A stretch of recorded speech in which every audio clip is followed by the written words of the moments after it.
네. 시장이 종목별로 움직이면서 대응 전략도 그에 맞춰서 다르게 펼치셔야 될 텐데요. 마감을 앞두고 어떤 전략이 좋을까요? 토마토 투자클럽의 김동현 전문가와 함께 살펴보시죠. 전문가님 안녕하세요. 네, 안녕하세요. 네, 오늘 시장 분위기는 좀 어떤 것 같으세요?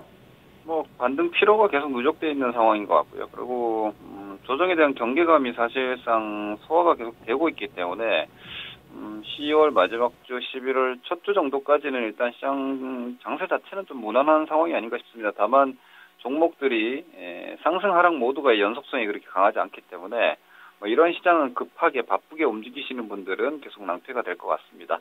차분하게 시장의 방향성 자체가 아직 크게 하방 위험이 노출되는 상황은 아니기 때문에 보유 주식들 관리를 잘 하시면서 종목 대응만 해나가시면 될 것 같습니다. 네, 지수만 보면은 약간 또 지루하고 종목만 보면은 너무 변동성이 커서 어지럽고요. 대응하기가 여의치가 않은데요. 종목별로 보겠습니다. 먼저 상승 종목입니다. 오늘 눈에 띄는 종목 한국항공우주도 상승 흐름을 보여주고 있습니다. 이 종목 아직 실적을 내놓지는 않았는데요. 그동안의 악재 이제 서서히 좀 털어내는지 궁금해지네요. 이 밖에도 LG화학도 있고요. 제일기획과 서울반도체, 게임빌 등이 눈에 띄고 있습니다. 먼저 한국항공우주부터 보겠습니다. 뉴스에 따라서 상당히 좀 많이 밀려났었는데 이제 좀 바닥을 다진 건지 궁금해집니다. 김동현 전문가님 어떤 시각에서 보고 계신가요? 네, 저는 주식이 이렇게 올라가다가 꺾인 주식은 기본적으로 팔아야 된다는 쪽을 유지를 하는 편입니다. 10만 원 이탈 시부터 이제 상승은 다 한 것 같다는 의견을 드렸는데, 주가가 고점 대비해서 40% 가까이 빠졌다가 지금 그냥 기술 반등 나오는 것이고요. 여전히 최고가를 기준으로 주가가 20% 빠져 있다. 그래서 올라갈 수 있다라는 논리는 전혀 타당치 않아 보입니다. 현재로서는 올 8월 달로 한국항공우주의 거품 구간은 좀 끝난 것으로 보이고요. 그리고 전반적인 어떤 항공 관련주들 혹은 국방 관련주들에 대한 프리미엄도 LIG 넥스원의 상장과 함께 열기가 좀 가라앉은 상황이기 때문에 정석적 플레이로 봤을 때 121선 이탈 이후에 하방하고 있는 61선이자 매물대인 85,000원에 대한 시도, 매도 관점 접근이 맞는 것 같고요. 이런 구간에서 일단 신규 매수를 하시는 것은 좀 위험한 자리가 될 수 있기 때문에 주가가 상승이 일단 멈춘 주식은 비싸게 사지 않는 걸 기본으로만 지키셔도 될 것 같습니다. 네. 이어서 LG화학은 현재 소폭입니다. 강보합권 내에서의 흐름 아주 약간 상승을 하고 있긴 한데요. 30만 원을 쉽게 뚫어내지를 못합니다. 이 시점에서는 또 어떻게 바라보는 게 좋을까요? 네, 저는 LG화학이 30만 원 이상에서 여러분들이 사셔야 되는 장세라면 그 시장은 강세장이 돼야 된다라고 보고 있습니다. 그리고 더불어서 화학주들 전반이 지금 시장에서 코스피 업종 구조로 봤을 때는 저는 가장 특징적인 업종이라고 여전히 보고 있는데 아직까지는 비싸게까지는 살 필요가 있나 싶습니다. 현재 구간에서 주식을 추격 매수, 비싸게 산다는 건 사실상 보면 추격 매수라는 관점인데 주식을 추격 매수할 정도의 시장이라면은 저가 매수가 어렵다라는 판단이 서야 되는 거죠. 근데 현재로서는 아직은 좀 더 조정을 기다려서 저가의 공략을 할 수 있지 않을까 정도로 보이고요. 그리고 만약 일시적으로 30만 원을 넘어간다 하더라도 연속적인 상승 탄력이 여기서 더 강하게 나오기는 좀 쉽지 않아 보입니다. 이 정도의 화학주 정도의 스케일에서 더군다나 시가총액 최상위권에 있는 LG화학이 돌파형 추격 매매가 필요한 정도의 상황은 가볍게 오는 구조가 아니기 때문에 급하게 보지 마시고 느긋하게 다만 화학업종 전체는 이번 올 연말 혹은 내년 초 시장에서 가장 주목해야 되는 섹터 중에 하나이다 정도로 계속 지켜보실 필요가 있겠습니다. 네. 그리고 지난주에 상당히 스타주 가운데 하나였죠. 제일기획입니다. 어닝 서프라이즈 기록하고 강하게 상승을 하다가 이번 주 들어선 약간 좀 쉬어가는데요. 이 종목도 2만 원에 좀 약간 발목이 잡혀 보여요. 어떻게 판단하고 계신가요? 네, 일단 18,000원 바닥권을 다졌다라는 게 가장 의미 있어 보입니다. 그리고 제일기획이 이번에 어닝 서프라이즈가 나왔던 이유가 중국 쪽에 대한 사업 성장성을 봤다라는 거죠. 이것은 꽤 의미 있는 변화이지 않나 싶습니다.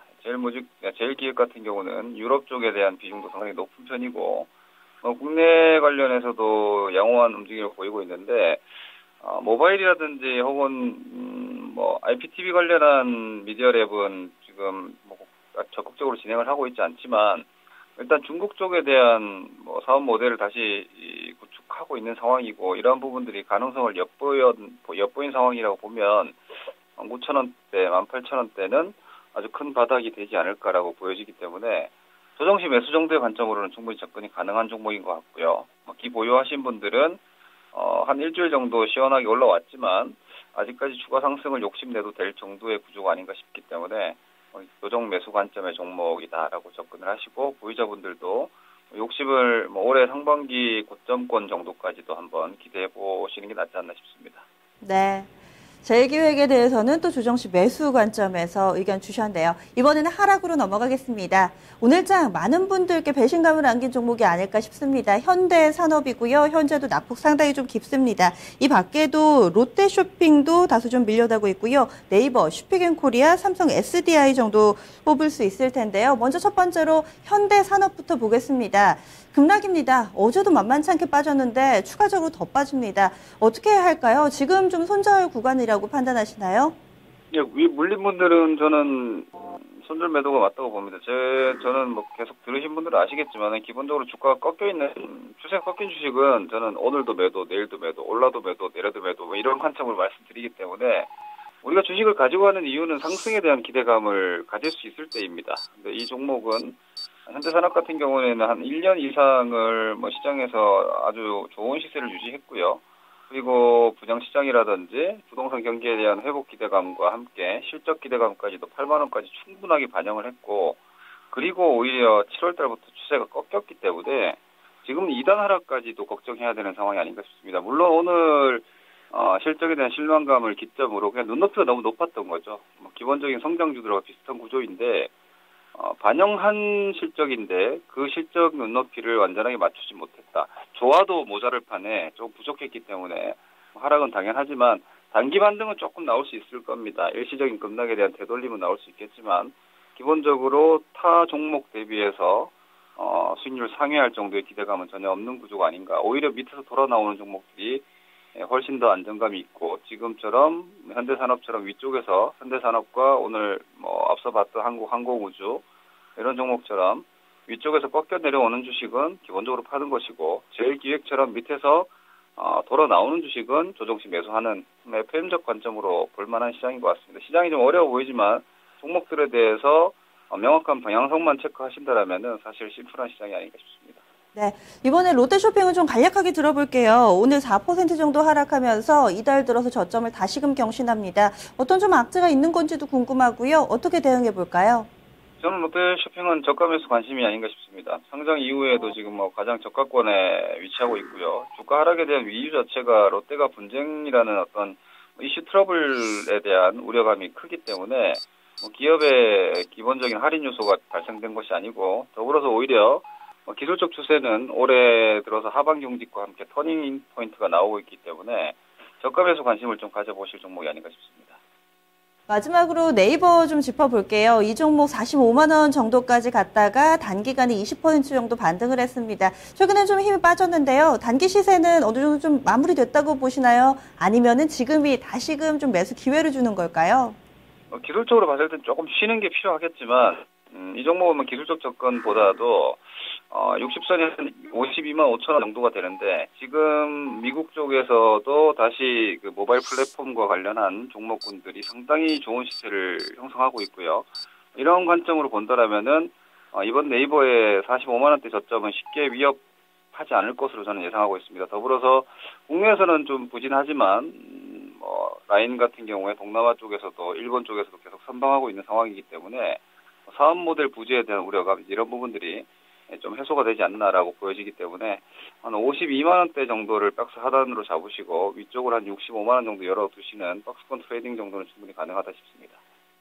이번 주는 글로벌 변수들이 많아서 상당히 좀 대응하기 까다롭습니다. 마감 앞두고 어떻게 대응해 볼지 간략하게 좀 들어보겠습니다. 네, 재료는 많지만 사실 딱히 그렇게 신경 써야 될 재료는 없는 것 같습니다. FED 쪽에서도 내용 거의 확실시 되는 상황이고, 그래서 오종전에 같은 경우에도 이미 내용들 다 나와 있기 때문에 글로벌 변수는 크지 않으리라고 저는 보고 있습니다. 종목별 대응 그냥 해나가시면 될 것 같고요. 오히려 이번 주보다는 다음 주 11월로 넘어가는 구간에서 시장이 9월, 10월 동안 열심히 오른 상황이기 때문에 11월까지 올라갈 수 있는가에 대해서는 조금 진지하게 좀 고민을 하시고 다만 11월 시장이 그렇게 좋지 않다 하더라도 뭐 급락 데미지가 나온다거나 그럴 가능성은 좀 적기 때문에 수익률에 대한 기대치를 좀 낮추신다라면은 대응 자체를 현재 구간에서 조금 차분하게 하실 수 있는 구간이 아닌가 싶습니다. 말씀 고맙습니다.